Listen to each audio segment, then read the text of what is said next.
Ladies and gentlemen, it is my pleasure to welcome His Excellency President Alexander Stubb, and together with our moderator for this discussion, Ms. Katri Makkonen. Welcome.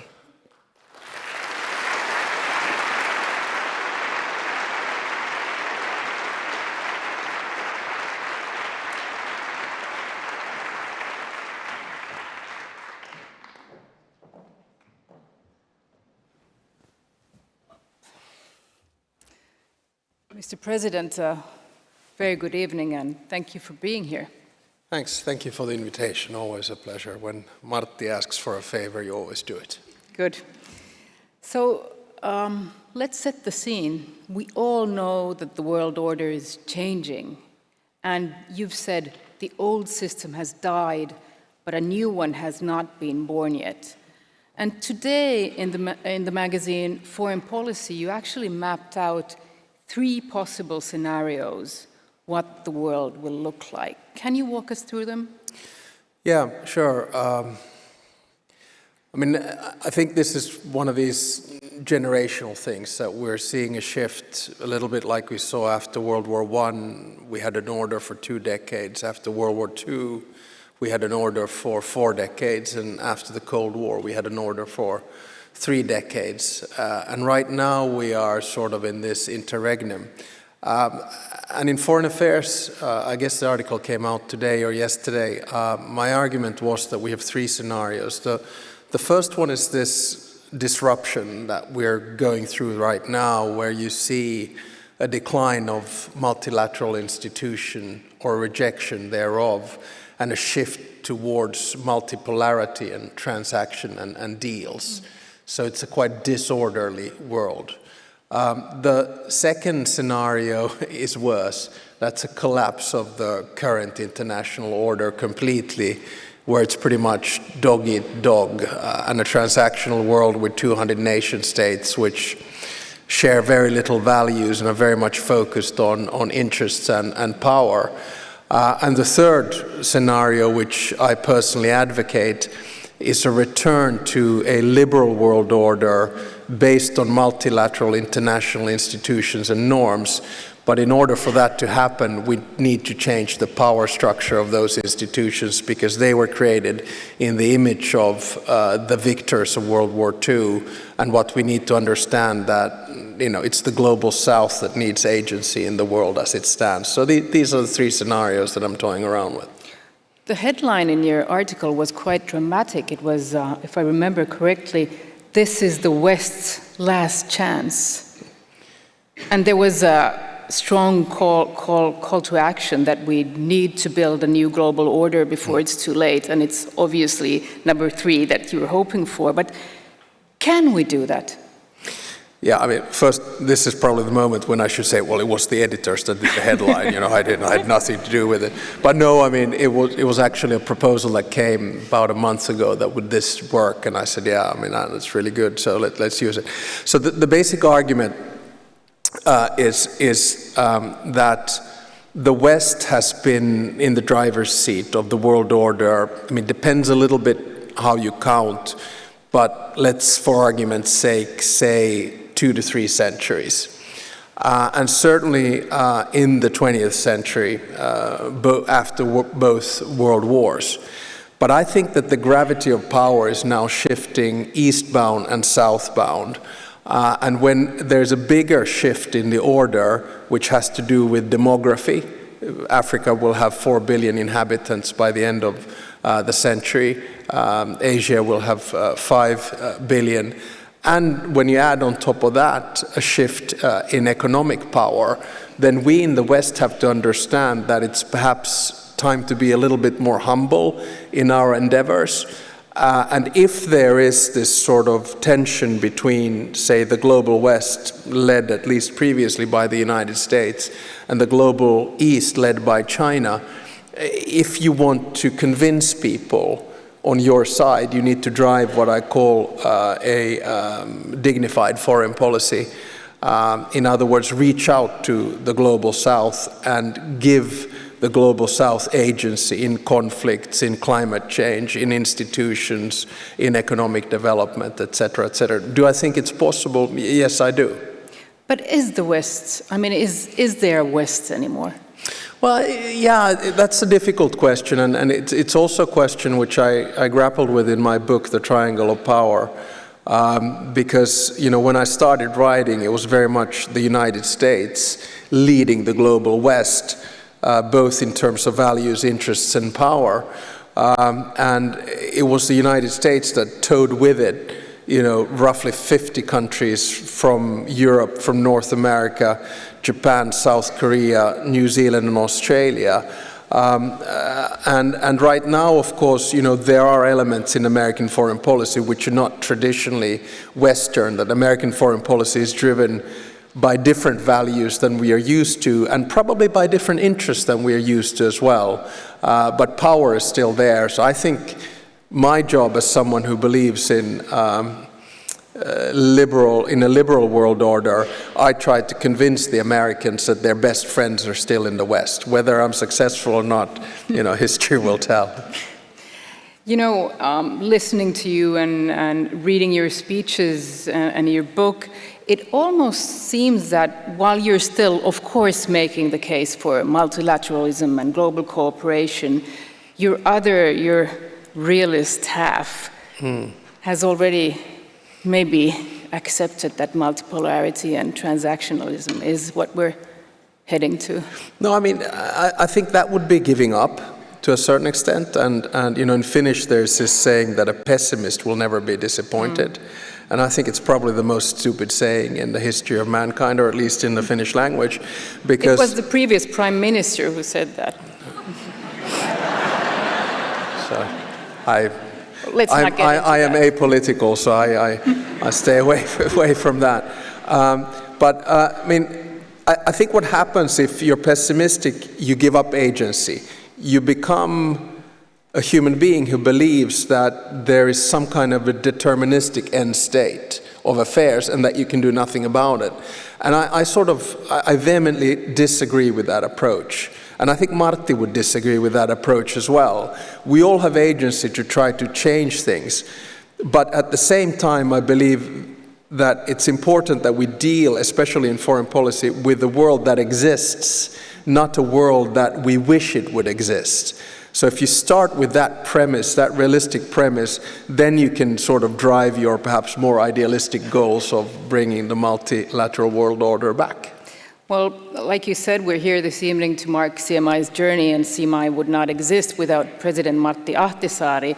And he also said that we have to act on the basis of how the world actually is, like you just mentioned. You knew him very well, you know his thinking very well. So how would President Ahtisaari see or describe the world today? Well, obviously I can't, you know, put words in his mouth. A lot of my foreign policy thinking comes from the teachings that he taught me over the years, including, you know, dignified foreign policy and being realistic. But I think there were three things that drove Martti quite often. One was optimism, second one was realism, and the third one was empathy. And I think those are quite good guidelines. So if Martti was looking at the world today, he would still see sort of a glimmer of light somewhere there that, look, the G20 is multilateral. Look, the Global South is finding agency. Look, the African Union is working, ASEAN is working, GCC is working, Mercosur is working, the EU is working, NATO is working. So we're seeing a lot of, you know, regional institutions that are still working. So that would be his optimism. Then his realistic view would be to look at, okay, you know, Russia is an imperial power, as it always has been. How do we deal with that? And then he would be looking at the United States, which has shifted its foreign policy. I would actually argue that it already started in 2016. You know, there are presidents in American history that changed the line. You know, Roosevelt was one of them, Reagan was one of them, and actually Trump already in 2016. But now we can see what American foreign. So he'd live with this realism, and at the same time, finally, he would be empathetic. You know, he'd be looking at solutions in a Martti type of a way, and he quite often got what he wanted. Yes, he sure did. Well, Thinking of today's dynamics, what you just described, how are the conditions for diplomacy and peacemaking changing? Well, I think they're changing radically, and again, I'll be the Martti optimist. I think there's more of an opportunity than a threat.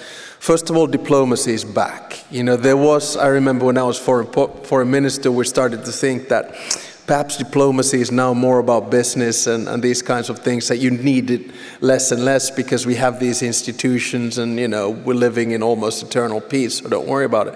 But diplomacy and geopolitics is back, so that's a possibility for those who are interested, I think, in foreign policy in general. Peace mediation, though, the worry that I have there is that peace mediation has become extremely transactional. And transactions, they hit a wall at some stage. And by that I mean to say that if it was more focused in one international institution, in other words, the United Nations, which would give the legitimacy and have peace mediators around the world, then I think we'd get peace deals that would stick more. I mean, you look at Martti's mandates, for instance, they were quite clear cut, in Namibia and in Kosovo and also in Aceh. But now we see different types of transactional peace agreements, which usually are a little bit shaky.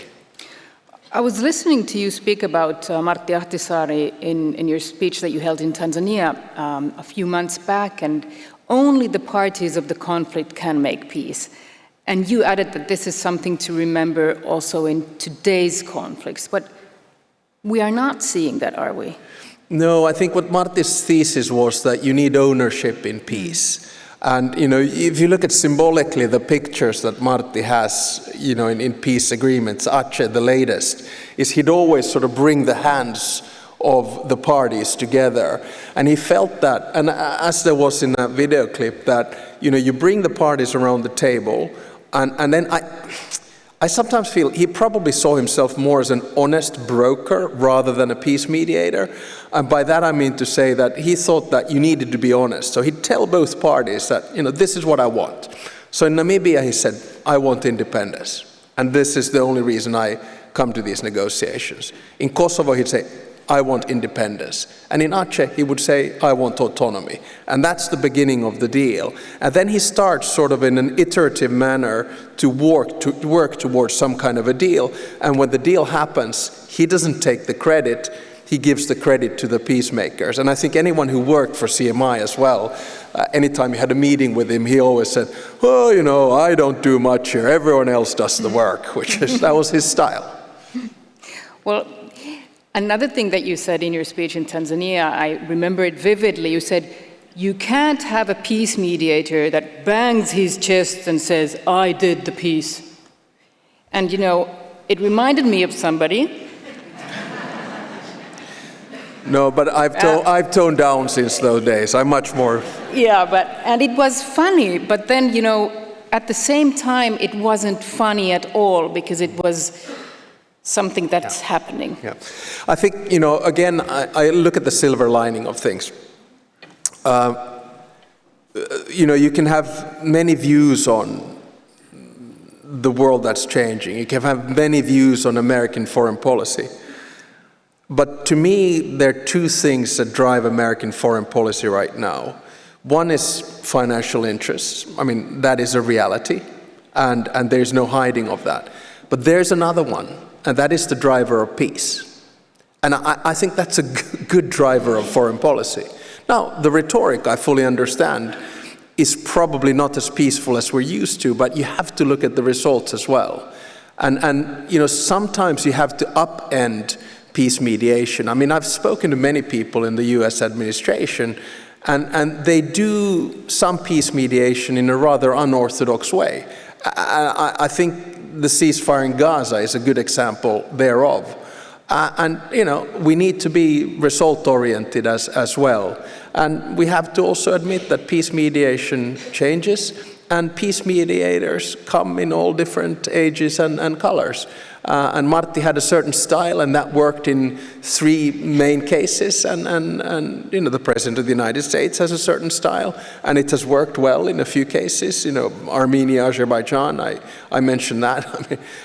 It has so far worked in the Middle East, and hopefully it'll work on Ukraine and Russia as well. So, peace mediation is never perfect. Exactly. Peace mediation is never perfect. There are no perfect solutions to wars. When talking about conflicts and wars, you often mention 3. You say Ukraine, you say Gaza, and Sudan. So if there are no perfect solutions to wars, what's a good enough deal? What's a good enough peace? It's one that lasts. It's one that sticks. I think that's always the key. And I think that's one of the big drivers CMI as an organization has, and Martti had as a president as well. And, we quite often use the language of we want a lasting and just peace.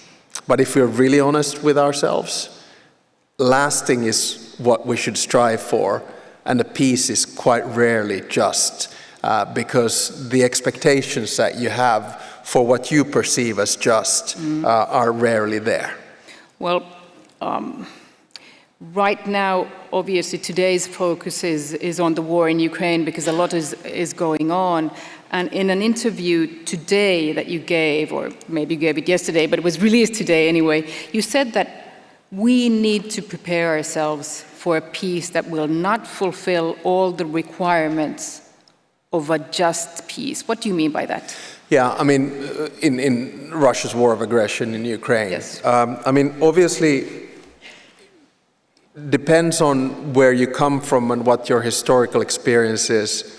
You have an identity to a certain war and conflict. And for us Finns, Russia's war of aggression in Ukraine has been not only emotional, but also something that we have felt very strongly about from the beginning. And it's now been going on for almost 4 years. And the reason we feel so strongly about it is that historically we've had a very similar experience in the Winter War and War of Continuation. And what I've tried to say from the beginning is that statehood is based on 3 things: independence, sovereignty, and territorial integrity. And the example of Finland was that we retained our independence, unlike our Baltic friends after World War II, but we lost our sovereignty to decide which international institutions we can be in, and we lost 10% of our territory. And what we have to make sure with Ukraine is that they get to keep their independence, sovereignty, and territorial integrity. And we also have to understand that whatever the final decision on territory is, it's a decision that comes from the Ukrainians themselves. But I think it's time in Finland to switch our mindset from the idea that this will be a perfect peace, this will be the ultimate victory in peace negotiation, to there is a possibility that a peace is good, bad, or a compromise. And I think this peace eventually will be a compromise. And it's going to be difficult for many of us to deal with, but remember that it's even more difficult for Ukrainians to deal with. And that's why our main task right now is to support Ukraine in whichever decision they take. But what if the compromises are very big? And then a lot of people share the thought that it's not a just peace. What will the consequences be for the world, not just on, us Finns thinking about it? Yeah, I think the consequences are potentially that the order that used to exist, which after World War II, at least partially, at least from a Western perspective, relied on norms, institutions, and rules, has been broken. And that's why I talk about, this is the moment of Yalta versus Helsinki, actually this hall. Yalta, of course, being with the United Kingdom, the United States, and Russia, the victors of World War II, carving up to a certain extent sphere of interest and deciding on a world that was based on big powers, especially in the UN with the UN Security Council, et cetera, et cetera. Whereas Helsinki was the idea that the principles of independence, sovereignty, and territorial integrity were engraved into a common European security structure, and there were rules, and we stick to that. And now, of course, we have a Yalta country that is breaking Helsinki in terms of Russia. And that's why I think the consequences are not only for European security, but it will basically give, if not a green light, at least a yellow light for the idea that might gives right. And I think personally that's wrong. As the last question, I'll go back to where we started. I quoted you. You've said the old system has died, but a new one has not been born yet. And of course, that reminded me of Antonio Gramsci, when in 1930 he was in prison. He was imprisoned by Mussolini, the fascist, and he wrote, "The old world is dying and the new world struggles to be born." And he added, "Now is the time of monsters." Yeah, it's interesting that you asked that question because it's actually the way in which I start the book, but I left the monster bit out at the end, so it was selective use of the quote. Yeah, I mean, this is the worry that I have, is that, we moved from a bipolar world, which was Soviet US, to a unipolar world, which was the US. And now we are in a multipolar world.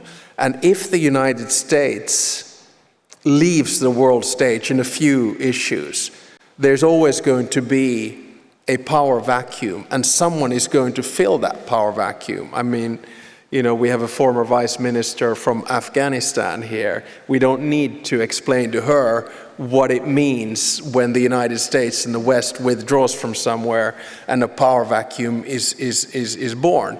We look at what's going on in Sudan, which basically is an example of a failed transition towards civilian power, where a power vacuum emerged and an outsider came in and started to play with it. So I would much rather see, of course, a world where you have one pole led by the United States, which would then base the system on a multilateral world. But now we're not in that, and what we are going to see, and what we are seeing, is a little bit of a world of monsters right now, as we have seen in the Middle East, as we have seen in Africa, and as we see in Europe. So in that sense, I think the quote holds, and I should have probably kept the monsters in the book as well. With all the monsters and with all what's going on, where can you still find hope? As you said, you're not a pessimist. I find hope in humanity and in mankind. And I find hope also in the idea that we humans have a tendency to solve problems, whether it's linked to artificial intelligence, whether it's linked to conflicts. And I find hope in the fact that we are now entering a phase where, by definition, we need more global cooperation than ever before, with climate change, with technology, with development, with the economy.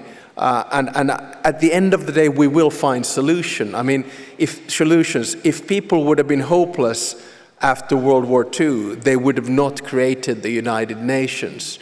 There were people who felt that we need to organize society and the world in a new system. And that's when the UN was created, the IMF was created, the World Bank was created, the World Trade Organization was created. And I believe that if we shift the power structure in the current institutions and give agency to the rest of the world, then we will find solutions. And at the end of the day, I think both the heart and the mind, in other words, rationality and empathy, will win. Let's hope you're right. Thank you so much, Mr. President. Thank you.